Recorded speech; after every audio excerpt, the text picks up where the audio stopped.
It is time for our weekly sit down here with Austin Ekeler on God Bless Football. What's happening today, man? How you feeling? What's good, boys? Hey, feeling good, man. A little bit better now that I'm hanging out with y'all. Oh, that's nice of you. I don't buy it. Not even a little bit. Austin, we all had the same reaction. We're like, come on. It's a very sweet thing to say, though. Us sitting here with you is doing nothing for your look, I enjoy this. Like, it's a small part of my day, but you guys make it entertaining and fun. So I appreciate y'all. It's a tiny slice of heaven for you, huh? That's right. Look, I make a lot of content, and it's not always this enjoyable, so I'll say that. Can you walk around these days without someone asking, hey, how you feeling? I don't go outside, so I tend to avoid those situations because I don't want to be in that situation. Right. Because you're saying it would happen. If you dare go outside, yes. The only question anyone will ask, and they don't care what your response is, they just want a yes so they can put you in their fantasy lineup, right? Well, yeah, exactly. And I mean, you still get that a lot at the facility too, you know, like the guys just checking in, like how you doing, like want to know the update. So I get it a lot just in general. You know, it's not a bad thing. Got people that care about you, you know, whether it's, you know, for the team aspect or for their fantasy team, you know, so, you know, I'll take it with for what it's worth. You know, people care about me for some reason, you know. Do you get exhausted watching your own team play? I mean, I actually experienced like the emotional part of watching us play. It's crazy, Austin. Yes, because when I'm in the game, I'm so focused, hyper focused. Like I don't have this emotional roller coaster going on because I'm so locked in. Like, okay, offense. No matter what happens, we got to go and score. I'm looking at what's the situation. I'm keeping up on that. But when I'm not like in that zone, like I have gone through the emotional roller coaster. And my mom always tells me after the game, she's like, I feel like I played the game, and I'm like, now I get it. I get it. I'm walking around. I'm like this close to my TV.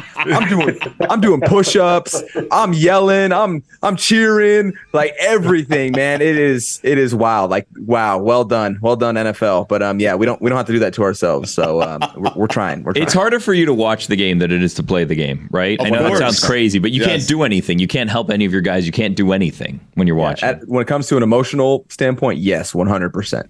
But you're exhausted because I watch at home, and like your games are always roller coaster games. You have the lead, then you give up the lead. You're up by 1. They're up by 1. They're up by 3. You're up by 3. It's like, can you guys win by 28 once in a while? I mean, hey, look, trust me, we are trying to whoop their ass. I know you are. We're trying. Damn it. Wait a minute. Look, it's the NFL, man. That's why it's so crazy, and that's why we have as much, you know, success as a company and a business as we do, because it's intense. It's intense. We're playing against other NFL players, and yeah, we'd like to win 70-20 every single week, but that's not how this league works, because that wouldn't be entertaining.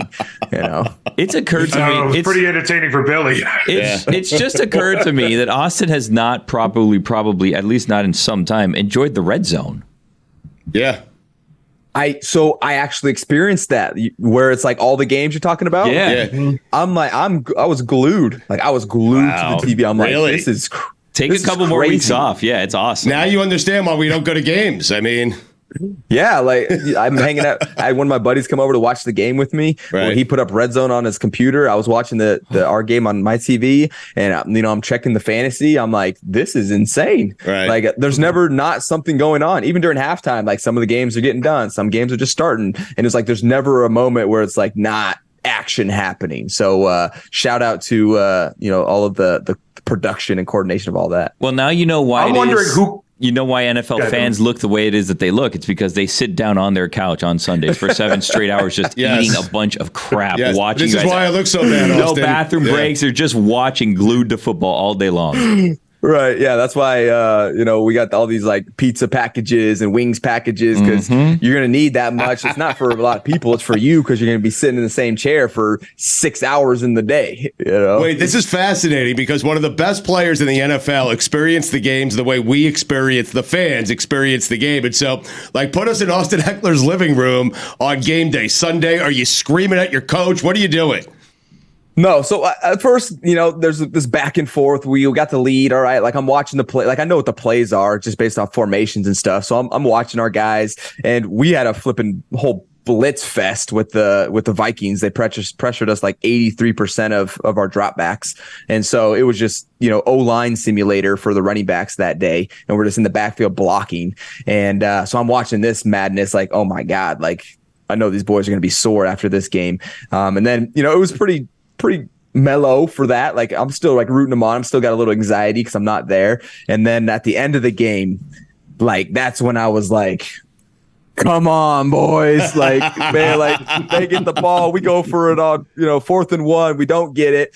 And now I'm like, all right, defense, come on. And that's when I didn't sit down. And that's when my anxiety started peaking. Like I'm doing push-ups. Like, it's like, okay, boys, like, please, when you just got like, I got to burn some energy. Like, I got to do something. I know you do push-ups. I smoke weed, but that's why you're an athlete and I'm not. I mean, on a Sunday, that's what I do. Everyone's got their own thing, I'm a Jets fan. I need it. I mean, I'm not doing push-ups for him. So wait, when he goes for it on 4th down, are you screaming, coach, not again? Like, come on. No, so here's the thing. Here you have to look at the situation. So if we punt it, there's no possibility for us to like secure the game right. Like we had an opportunity to end the game right and then and there. Obviously, if we don't get it, guess what? They can't kick a field goal. They have to score a touchdown. They have no timeouts. There's a minute and 30. So we can give ourselves a chance to win the game right now. It doesn't even matter what happens after that. Or we can give our chance to play red zone defense, which we've been really good at. And so I think it made sense to, as far as like odds, it might have been more risky, right? So to speak, but I think it was the better situation to give your chance a chance to win. Because also punting the ball and playing a full length field of offense, is risky as well. But then in that situation, you don't get control anymore to win it with your offense, who's been moving the ball all day. What do you think that your success rate would be in calling the plays, knowing that you know the formation? Because the first year Tony Romo was in there and he was calling the games and he could pretty much, it seemed like, predict what it is was going to happen. And it's because he was in the league so recently that he knew exactly what was coming up. If you were up in the booth calling your own games for the Chargers, what do you think your success rate would be? Very high. Just because like I'm listening to the O-line calls. I'm watching where Justin's pointing. I'm watching what our formation is. And so I know, we're running. Well, the fact that I am still in the meetings and everything every week definitely helps. But, when he's in the booth, when I'm in the booth, I wouldn't be in the meeting rooms or anything like that. But you still understand the calls. Like I was watching some other game and they're making, right and left calls. Everyone has like a code for right and left calls as far as O-line. I'm like, okay, this is a pass. You see it's a 2x2, it's a 3x1. If the tight end's on their own side, you can tell if it's man or zone. Like there's these little indicators that we learn from just being around the sport for so long that are ingrained in our head, especially the guys that have been playing for a long time, that it's the same across every single team. So you can commentate and call plays like high probability pass right here, high probability run off tackle, inside zone. Is the tight end on or off the ball? If he's off the ball, he's probably going to be slicing back and it's going to be some type of inside zone. If it's a run formation, stuff like that, which is like things that we study that no one has to ever look at, but it's how we can be successful in the league. Is that something you would want to do?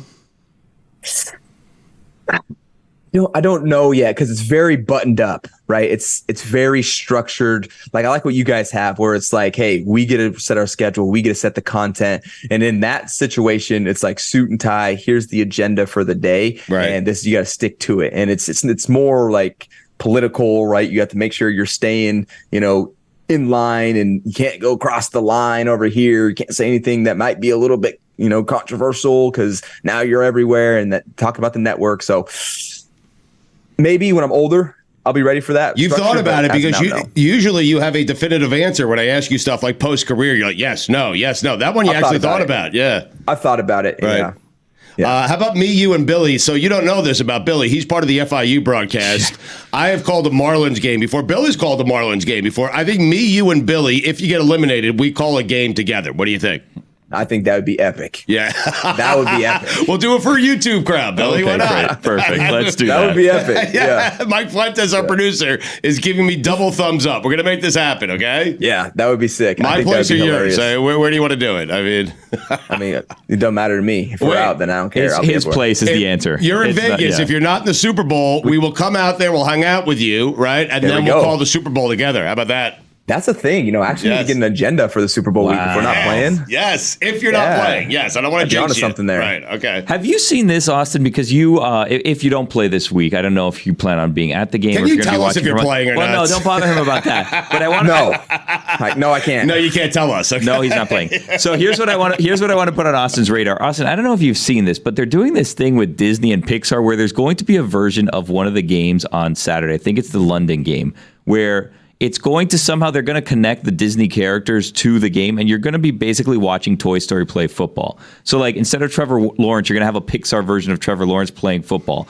While you've been playing these games, you haven't seen things like this. You haven't seen the games that are on Nickelodeon where they have digital slime coming out of the end zones and you have a giant SpongeBob or Patrick in the upright. Like, you should really take advantage of these days off and see kind of the weird stuff that's going on that you're missing out on. Yeah, it seems like I have no idea what's going on with football anymore. Yeah. Like, what are we doing? We're trying to get I guess they're trying to get other audiences in. I don't know. Well, kids, it seems like. I haven't seen any of that stuff. I know the Nickelodeon one, but I haven't actually watched a Nickelodeon game. I've just won their award. They're like Slime Time Award, which after a practice, randomly I got slime dumped on my bald head. Right. Well, didn't you? If I remember correctly, didn't you win it for the overall year last year also? Yeah. Yep. I think you showed us your trophy. Billy, like, that's the biggest smile Billy gets out of you is when you talk about getting slime. Yeah, like, Billy, I mean, it's Billy, cool. he's attracted to you at some level. It's weird. Well, I don't know about that. From what I remember, thanks, Austin Billy. told us it was overrated, the sliming, which is disappointing. Right. I'm just glad he remembered. That's all I'm saying. Like, hey, this man, he cares. He cares. That's what he showed right there. Austin, there's no other way to ask you this. You brought it up earlier. You referenced it earlier. 70 points. What the?